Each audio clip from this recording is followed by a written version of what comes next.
We're going to be talking about the Endesa case today, and as I said at the beginning of the quarter, one of the big themes is how do you deal with business situations? How do you think about business situations where there are a lot of interested parties at play? And I think that the Endesa case is just an epitome of this sort of situation where you have all sorts of government interests, all sorts of business interests that are colliding. This is a class that happens during spring 2, and it's a way to integrate all of the other core classes that we've had to take. This is the capstone course of the core curriculum for a good reason, and that is because it's where you actually get to apply everything you've learned up to this point. Every week we read one case.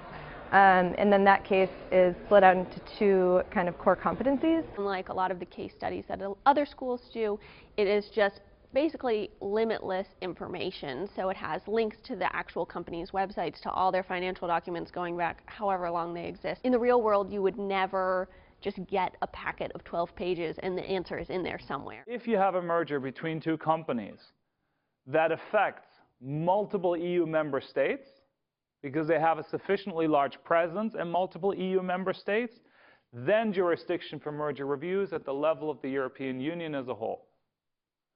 So you don't go to 28 different member state competition regulators and ask for approval. You just go to Brussels, and they decide this thing for the whole EU.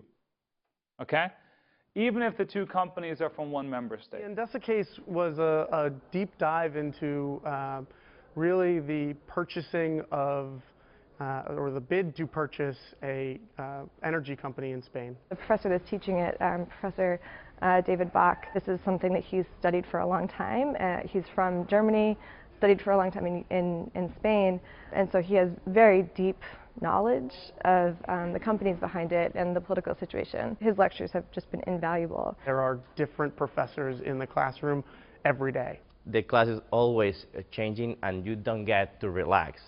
One of the professors had looked at our specific bios and knew our backgrounds. You know, I was from Spain, so when someone made a comment about Spain, he said, "Aris, what do you think?" It really forces you to look at a full picture of what's happening in a business issue. You read the news articles, you look at Excel data, you look at economic theory behind it. So you bring all these pieces together, and you're forced to really grapple with that complexity. This class is really good practice at facing complexity and being able to apply your knowledge to it and not just be paralyzed by things that seem difficult.